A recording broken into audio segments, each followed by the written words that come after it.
Hello students, आज हम जैव भूगोल के अपने पेपर के प्रकृति और इसके आपके विषय क्षेत्र और इतिहास इसके बारे में चर्चा करने वाले हैं।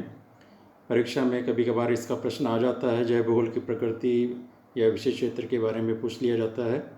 और इतिहास के बारे में इसलिए जानना है कि किस प्रकार से इसका इतिहास रहा है, कैसे इसकी शुरुआत हुई, विकास क्रम क्या रहा। तो आइए शुरू करते हैं। सबसे पहले हम जैव भूगोल का प्रकृति। जैव भूगोल की प्रकृति से मतलब है कि इसके अंदर क्या पढ़ने वाले हैं, अपन क्या पढ़ा जाता है, किससे इसका संबंध होता है, तो उसके बारे में हम बात करते हैं। तो जैव भूगोल में जंतु व पादप समुदाय के जीवधारियों की उत्पत्ति, किस प्रकार से उनकी उत्पत्ति हुई है उसके बारे में चर्चा की जाती है। उनका वितरण, विश्व में कहाँ कहाँ वितरण है, वह विशेषताएं, जीवों की विशेषताएं, जैसे अलग अलग प्रकार के जीव हैं, कोई हाथी है, बहुत बड़े जीव हैं, कोई पानी में रहने वाले जीव हैं, कोई जैसे कंगारू जैसे जीव हैं। तो इन सब की विशेषताएं भिन्न भिन्न हैं। ध्रुवों पर रहने वाले भालू, उनकी विशेषताएं अलग हैं। तो इन विशेषताओं को भी हम इसमें पढ़ते हैं।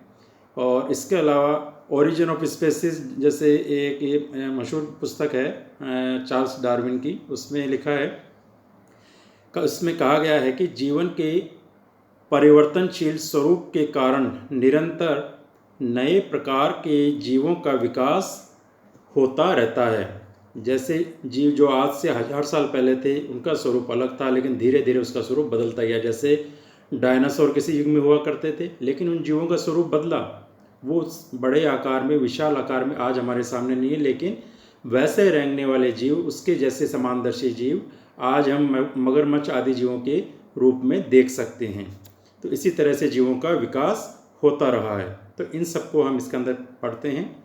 इसलिए जीवों से विकसित नए प्रकार के जीव दूसरे जीवों की अपेक्षा वातावरण से सफलतापूर्वक अनुकूलन कर लेते हैं।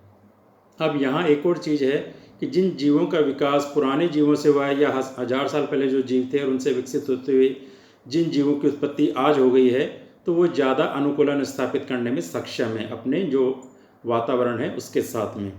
तो इस प्रकार जैविक प्रगति का आधार प्राकृतिक चयन है। और इस प्रकार जैविक प्रगति का जो आधार है कि किस प्रकार जीव विकसित होते रहते हैं, उसका आधार क्या है? प्राकृतिक चयन।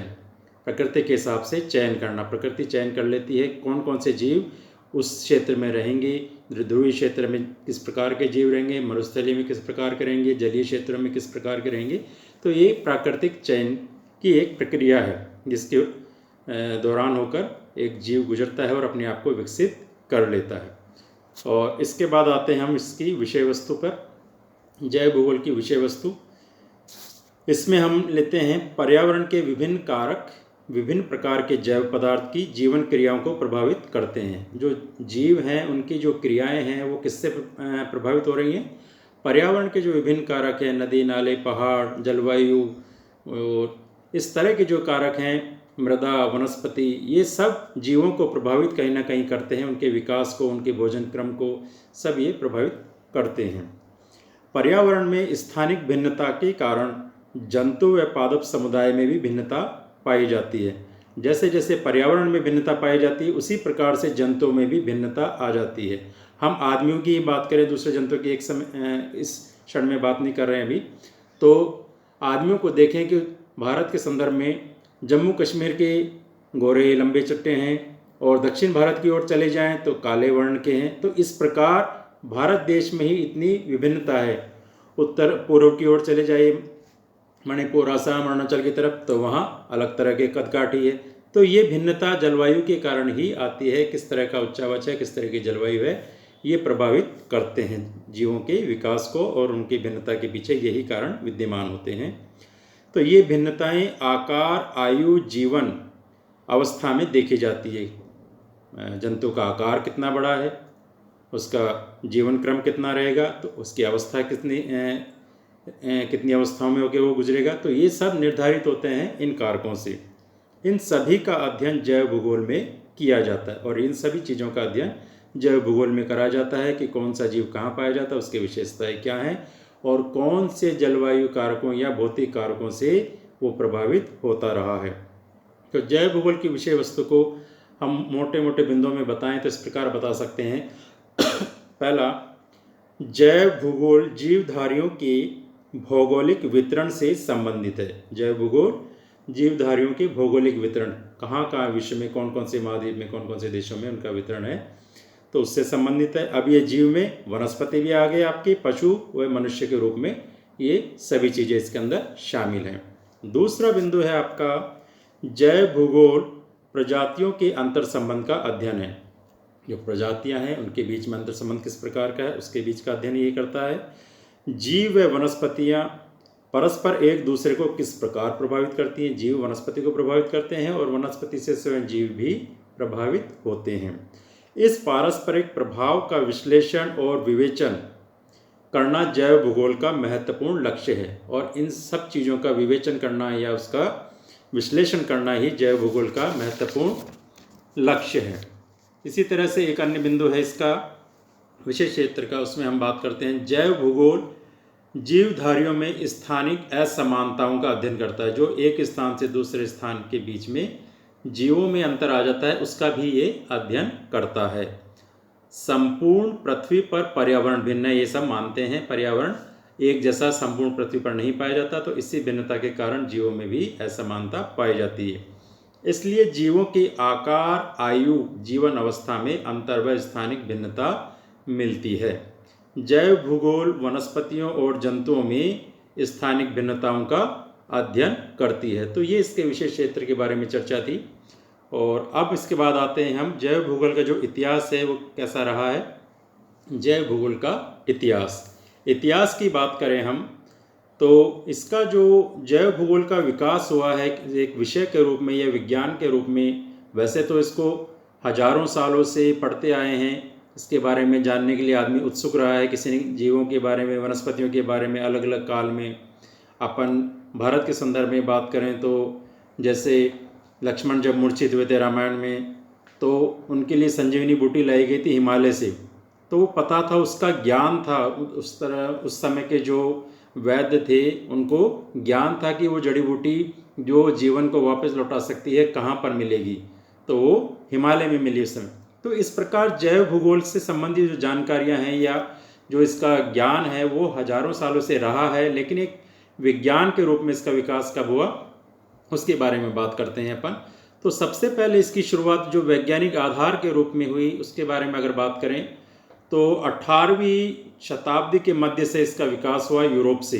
जब यूरोप के लोग जो कि अत्यधिक साहसी होते हैं और महत्वाकांक्षी भी होते हैं, जब वे अपनी नावें या जहाज़ लेके अलग अलग दिशाओं में निकल पड़े, कोई उत्तर अमेरिका चले गया कोलंबस, कोई वास्को डी गामा, कोई दक्षिण अमेरिका चले गया, कोई भारत आ गया, तो उन्होंने अलग अलग जगह पहुंचकर अलग अलग वनस्पतियों के बारे में अध्ययन किया, उनके बारे में पहचाना, उनको जाना, और इसी तरह से जीवों के बारे में अध्ययन और उनको पहचानना शुरू किया। तो ये एक शुरुआत हो गई जिसके कारण जैव भूगोल का आधार बनता गया और ये विज्ञान के रूप में विकास या विकसित होता गया। तो इसके बारे में हम कह सकते हैं जैव भूगोल एक भूगोल की विशेष शाखा है। जैव भूगोल का विज्ञान के रूप में विकास 18वीं शताब्दी के मध्य से प्रारंभ हुआ, जब यूरोप के साहसिक व्यक्तियों ने विश्व के विभिन्न हिस्सों में अन्वेषण कार्य प्रारंभ किया। उन्होंने अलग अलग हिस्सों में अन्वेषण कार्य प्रारंभ किया, अलग अलग चीज़ों को खोजा, और अपने अन्वेषण के दौरान यूरोप वासियों ने विभिन्न प्रकार के जैव विविधताओं को खोजा और उल्लेख भी किया, और उन सब चीज़ों का उल्लेख किया, क्रमबद्ध उल्लेख किया, उनको पुस्तकों में संजोया। तो इस प्रकार से उसका विकास होता गया। और जैव भूगोलवेत्ताओं ने पर्यावरण का मानव पर प्रभाव एवं प्राकृतिक वनस्पति से संबंध का अध्ययन शुरू किया, और इसी क्षेत्र से जुड़े हुए जो विद्वान थे उन्होंने पर्यावरण व मानवीय आवश्यकताओं से संबंधित विषयों पर अनेक पुस्तकें लिखी। तो इस प्रकार ये शुरुआत हुई, लेकिन ऐसा नहीं है कि 18वीं शताब्दी से पहले जैव भूगोल के बारे में या जीवों के बारे में, जिसमें वनस्पति और जीव हैं, उनके बारे में ज्ञान हमें नहीं था। उनके बारे में ज्ञान था, कौन किस काम में आ सकता है, किसकी किस प्रकार की विशेषताएं, ये पहले भी थी, लेकिन विज्ञान के रूप में इसका विकास बाद में हुआ। तो इसी क्रम में आगे चलते हैं। एल्बर्ट्स गेगेंस ने 1193-1280 के मध्य जंतुओं के विषय में विशेष अध्ययन किया। एल्बर्ट्स मेगेंस हैं जिन्होंने 1193 और 1280 का इनका जीवन काल रहा है, उसके मध्य जंतुओं के विषय में विशेष अध्ययन किया। होहेनस्टाइनफेन ने 1194-1250 के मध्य दी आर्ट ऑफ हंटिंग वायोस नामक पुस्तक लिखी, जिसका आधार पक्षियों के रहन सहन, उनके आवास निर्माण, समय एवं एक स्थान से दूसरे स्थान पर आना जाना रहा। किस प्रकार से पक्षी एक स्थान से दूसरे स्थान पर आते हैं। जैसे कई पक्षी होते हैं, जब सर्दियाँ बढ़ जाती हैं ध्रुवों पर तो वह इधर आ जाते हैं, दक्षिण भारत की तरफ आ जाते हैं, या अपने मध्य भारत की तरफ आ जाते हैं, झीलों के पास में अपना डेरा लगा लेते हैं। तो इस तरह का स्थानांतरण जो है उनका पशुओं में और पक्षियों में, उसके बारे में भी जानने के लिए कई लोग उत्सुक रहे। और सक्रिय वनस्पति के वितरण का अध्ययन प्रथम बार, जो सक्रिय वनस्पति है उसका अध्ययन का प्रथम बार अध्ययन किया 1448-1534 के मध्य ओरेटो ब्रूनफील्ड्स ने इसका अध्ययन किया। और इसी तरह से जर्मन वैज्ञानिक हैं कॉनरेड, इन्होंने 1516-1565 ईस्वी में एक पुस्तक एनिमलियन की रचना की। इस पुस्तक में विशेष रूप से जंतुओं की विभिन्न जातियों का वर्णन किया गया। जो जंतुओं की विभिन्न जातियाँ थी उसका वर्णन किया गया इस पुस्तक में। तो आप देख पा रहे हैं किस तरह से धीरे धीरे विकास हो रहा है। पहले जंतुओं की खाली चर्चा होती थी, फिर पशु पक्षियों के स्थानांतरण की बात हुई, फिर उनकी प्रजातियों के बारे में चर्चा हुई, तो जंतुओं की विभिन्न जातियों का वर्णन किया गया। 19वीं शताब्दी में डार्विन एक फेमस पर्सन है, चार्ल्स डार्विन जिनका नाम है, डार्विन व वैलिस के समय से आधुनिक जैव भूगोल का प्रारंभ हुआ। जो आधुनिक जैव भूगोल का प्रारंभ हुआ वो किसके समय से हुआ? चार्ल्स डार्विन और वालेस एक विद्वान है बहुत महत्वपूर्ण, उनके काल से इसका आधुनिक विकास हुआ।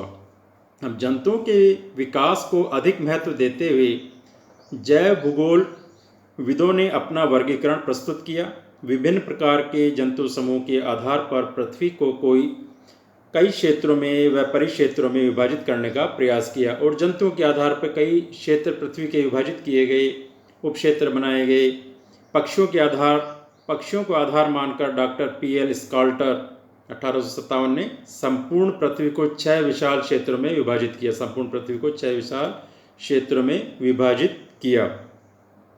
और इसी तरह से 1886 में एंड्रयू मुरे ने अपनी पुस्तक स्तनधारी प्राणियों का भौगोलिक वितरण में पृथ्वी का विभाजन 4 मूल विभागों में किया। तो आप देख पा रहे हैं किस तरह से धीरे धीरे ज्ञान का जैसे जैसे विकास हुआ जैव भूगोल के क्षेत्र में, तो पृथ्वी का जो अलग अलग क्षेत्र है उनका विभाजन किया गया, अलग अलग भागों में इसको बांट दिया गया। ए.आर. वालेस की योजना के अनुसार, और जो ए.आर. वालेस है मुख्य विद्वान हैं, उनकी योजना के अनुसार जो पृथ्वी को बांटा वो कौन कौन से नाम हैं उनके, वो 6 भागों में बांटा। पहला नियार्कटिक क्षेत्र, दूसरा नियाट्रॉपिकल क्षेत्र, तीसरा इथोपियन क्षेत्र, चौथा ओरिएंटल क्षेत्र, पांचवा पैलियार्टिक क्षेत्र, छठा ऑस्ट्रेलियन क्षेत्र। इन सब क्षेत्रों के बारे में हम पढ़ने वाले हैं, क्योंकि इसके अलग से एक टॉपिक है आपका जू ज्योग्राफिकल रीजन्स जैव भूगोल में, उसको हम पढ़ेंगे और एक एक चीज़ को विस्तार से देखेंगे, कौन से क्षेत्र कहाँ हैं और किस प्रकार के जीव उसमें पाए जाते हैं। इसी तरह से दक्षिण फ्रांस के पौधों की जातियों का अध्ययन 1526 और 1609 के मध्य प्रसिद्ध भूगोलविद चार्ल्स डी लैक्ल्यूस ने किया।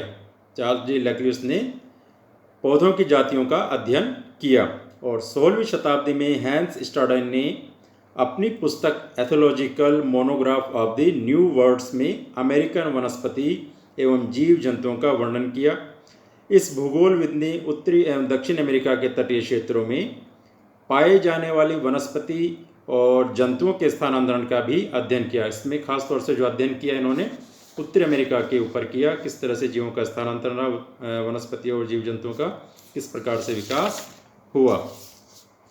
और पादप वर्ग के वर्गीकरण का श्रेय, जो पादप वर्ग का वर्गीकरण है, जैसे अलग अलग पौधों को बांटा है, झाड़ियाँ अलग उसमें बांटी हुई हैं, छोटे जो सूक्ष्म पौधे हैं वो अलग उसमें हैं, और जो बड़े वृक्ष होते हैं उनको अलग कैटेगरी में रखा है, अलग वर्ग में रखा है। तो ये जो वर्गीकरण का श्रेय है किसको दिया गया है? कार्ल लिनियस को दिया जाता है। बहुत महत्वपूर्ण है, इनके बारे में भी हम चर्चा करने वाले हैं जब हम पौधों का वर्गीकरण पढ़ेंगे। टैक्सोनॉमिक क्लासिफिकेशन है उनका, और एक इकोलॉजिकल क्लासिफिकेशन है, पारिस्थितिकी वर्गीकरण, तो इनके बारे में हम आगे पढ़ेंगे। इन्होंने पौधों को फैमिली, सब फैमिली, ऑर्डर, सब ऑर्डर, जेनरा और स्पेसीज में विभक्त किया। इसी तरह से बफन ने अपने अध्ययन में स्पष्ट किया कि झील क्षेत्रों में पाए जाने वाले जीव विश्व के अन्य क्षेत्रों में स्थानांतरित हो गए हैं। पूर्व में इनका स्थान परिवर्तन थल सेतुओं द्वारा होता है। थल सेतुओं के बारे में भी हम चर्चा करेंगे, जो लैंड ब्रिज थे या थल सेतु जिनको हम कह रहे हैं। जैसे कि पेंजिया महाद्वीप के बारे में हमने सुना, तो कभी ना कभी ये महाद्वीप सब आपस में जुड़े रहे और थल सेतु के माध्यम से ये जीव एक से दूसरे क्षेत्र में पहुंच गए। तो इस प्रकार से अलग अलग क्षेत्रों में ये पाए जाते हैं और इनका विकास बाद में अलग अलग क्षेत्रों के अलग हो जाने के कारण, अलग अलग जो महाद्वीप हैं उनके विखंडन हो जाने के कारण भी अलग अलग हो गया।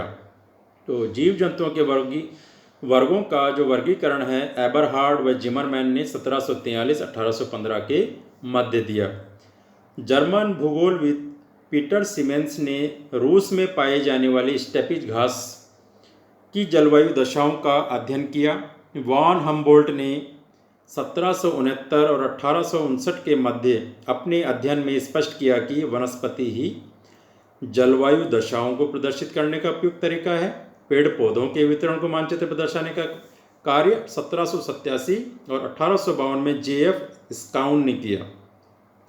और इसी तरह से डार्विन ने 1804-1882 के मध्य विश्व में पाए जाने वाले जंतुओं का अध्ययन किया। डार्विन का जो मुख्य अध्ययन था किस पे था? जंतुओं के ऊपर उनका अध्ययन किया। उन्होंने अपने निष्कर्ष में बताया कि विभिन्न प्रकार के जीव जंतुओं का विकास परस्पर मिलने जुलने से होता है। आपस में जो मिलने जुलने की क्रिया होती है उससे उनका विकास होता है। और वे जातियां जो किसी भौगोलिक कारणवश परस्पर नहीं मिल पाती, वे अभी अपनी पूर्व स्थिति में हैं और उनका कोई बदलाव नहीं आया है, उनमें कोई बदलाव नहीं आया है। इसका एक बेहतरीन उदाहरण है आपके सामने, जो कंगारू है ऑस्ट्रेलिया में ही पाया जाता है, क्योंकि ये बाकी जो मुख्य भूमि है अफ्रीका, यूरोप, एशिया, ये स्थल सेतु से जुड़े हुए हैं, लेकिन जो ऑस्ट्रेलिया का हिस्सा है ये काफ़ी पहले इन भूमि से अलग हो गया। तो इस प्रकार जो जीव यहाँ पर पाए जाते हैं आज, वो बिल्कुल अलग किस्म के, अलग प्रकार के हैं। वो और कहीं नहीं पाए जाते, खाली ऑस्ट्रेलिया में पाए जाते हैं, जिसका बेहतरीन उदाहरण है आपका कंगारू का।